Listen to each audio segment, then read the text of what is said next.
thing about Red Palico is that it wasn't a reaction to a trend. It wasn't a reaction to something that was already in existence.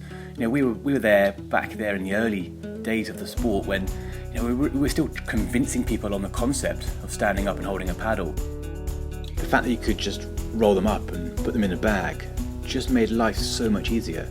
Easier to travel, easier to store. It just seemed like the perfect solution. The only way that we were ever going to get paddleboarding more popular and get more people on the water was to make it more convenient. And inflatable boards to me just seemed like the absolute best route.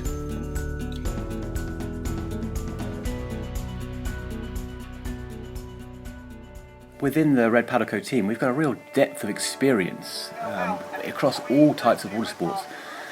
I myself was a professional windsurfer, and I think that's really what led me to start Red Palico, because I'd seen windsurfing go through its various guises and become what really was a very extreme and specialist sport, and it kind of forgot the everyman and the everywoman out on the beach having fun.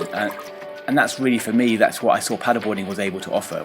It was able to offer access to the water in a non-technical way.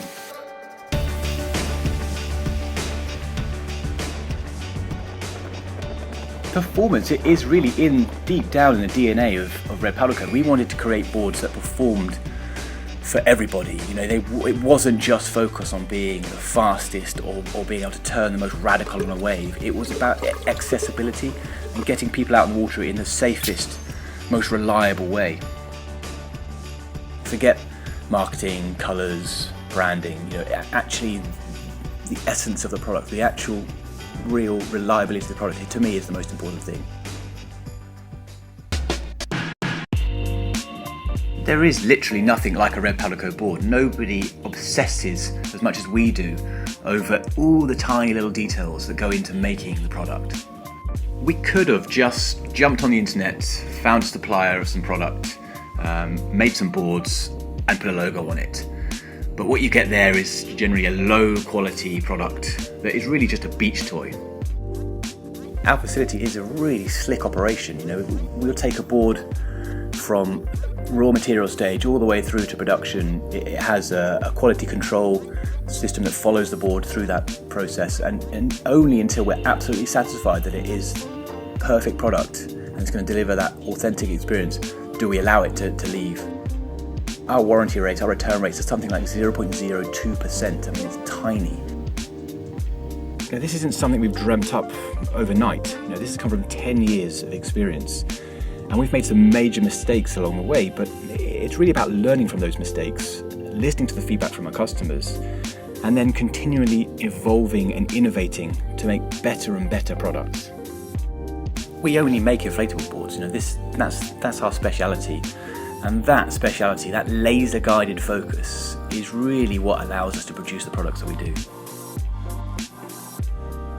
Back when we started, it was just me trying to convince a few friends to buy some paddleboards. And now 10 years on, we have a brilliant community of passionate paddleboarders all over the world. And we really want to help and support that community. And that's really what led on to opening up the International Development Centre.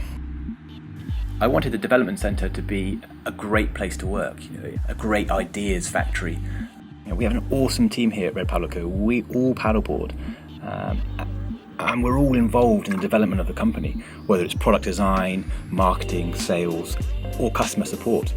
We're in the industry of delivering fun and creating memories, so we like to practice what we preach. And we're out there day in, day out, getting involved in the sport, connecting with the community. If you like, we are part of that community. We are those paddlers.